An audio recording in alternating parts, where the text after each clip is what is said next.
So today I want to talk on Sports Blabb about all these big sports contracts. I'm talking about the NFL right now, but I can carry it over to baseball, football, hockey.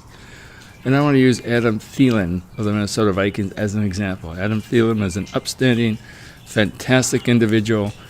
In 2017, before the season started, which is 2 seasons ago, he signed a 4-year, $19 million deal, which is about $4.8 million with incentives, blah, blah, blah, blah, blah. The Vikings currently just extended his contract for another 4 years through, I believe, 2024 for another $64 million. So it's basically $84 million for the 8 years, so about $10, $11 million a year. So here's my question. He's 2 years into the contract, and then already the reporters and other players or the buzz, the sports world is saying, well, he's really a high performer. The Vikings should do something about his contract. He's 2 years in. And if you look at the top paid receivers in the NFL, they've all got 4 or 5 year deals from $72 million, like Stephon Diggs of the Vikings, to Mike Evans, like $81 million. Then you get Thielen at 4 years and basically, let's just say $20 million. So he's about 50, 60 million short of these other receivers. And if you look at the stats, he's doing a lot better than them, as equal to or better than those guys.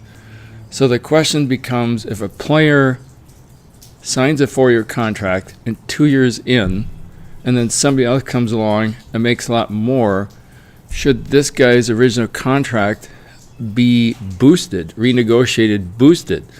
Now, the Vikings and Thielen took a good approach. Thielen's not the kind of guy to hold out and say, screw you, you're cheating me, these guys are getting more, you better do something. He's just not that way. He's too much of a good man to do that. But the Vikings took care of him because they see the value in paying Adam Thielen basically the going market rate and recognizing he was underpaid. But it's an issue because the players want security when they sign the contract, and they're making a lot of money at the time they signed the contract, but a couple years later when somebody else makes more, they say, wait a second, I'm getting cheated here. I should get more. I should get a pay raise. Renegotiate, extend, do something, team, because you're treating me unfairly. What do you think? The dude signed the 4-year contract or the 5-year contract. You knew what you were getting into. And I see it all the time. And I'm picking on football, but it's true for any sports. I think a guy should honor the contract, which is what Thielen's doing. He didn't go and say, I'm going to renegotiate. I want the last 2 years to be different than the first 2 years. He was willing to ride it out, but the Vikings were smart, and he was smart, had a good agent. They worked something out. Just give him an extension. I don't have any problem with that, but I see too many players that say, I need more money. He's getting 14 a year. I'm only getting 7, 8, or 9. I'm better than him. Give me more or else. I'm not playing. I'm holding out. I'm doing this. I want to be traded. Blah, blah, blah, blah, blah. So I just think the shift should be more like what Kirk Cousins did. Instead of signing a 5-year deal, sign a 3-year deal and get what you think you're worth for those 3 years, recognizing the market's going to change in 3 years, and you'll be a free agent. So maybe instead of signing 4, 5, 6-year deals and then being mad after 2, why not sign a 2-year deal or a 3-year deal? And when that expires, you've got a new negotiating position. You do well, the power's all in your court. You're a free agent. People will beat your door down, kind of a thing. But I know what the players want. They want that security. I've got a 4-year contract. I'm making X amount of money. I don't have to worry about, am I going to make this kind of money? I don't have to worry about anything but just playing football. And I get that.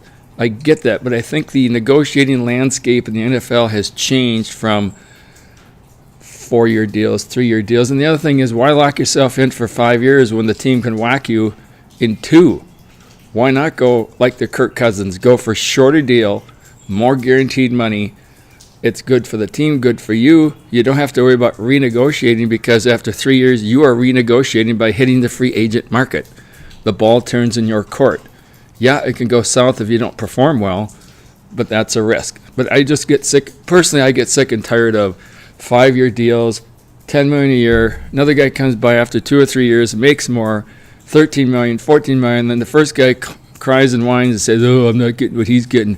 Do something else. Hold out, trade, blah, blah, blah, blah. You just name it. Anyways, that's my 2 cents worth. More power to Adam Thielen. I think he did it the right way. He just said, I signed a contract. I'm going to honor it.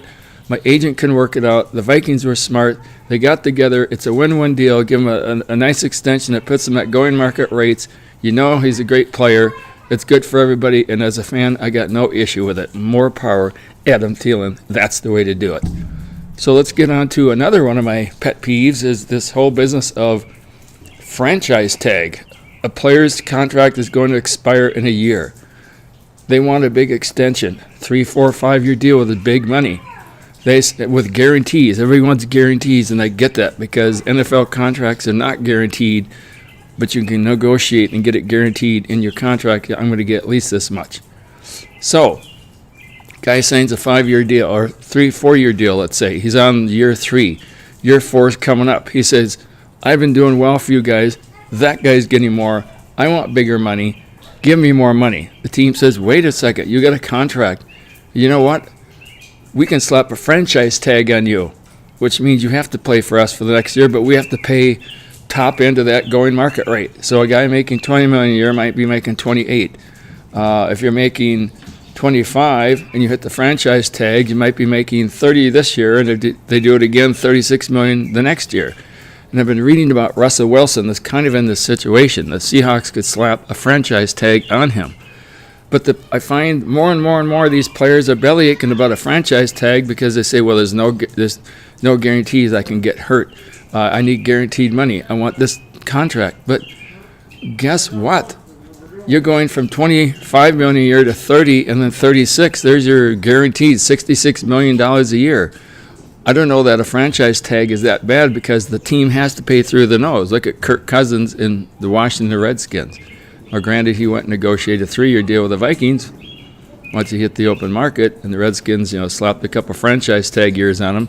But it's not like he was hurting or suffering. He got like 24, 25, 27, 20, whatever it is he got on the franchise tag. It's a lot. And we're looking at, like I said, at Russell Wilson, 30 and 36 million for franchise tags.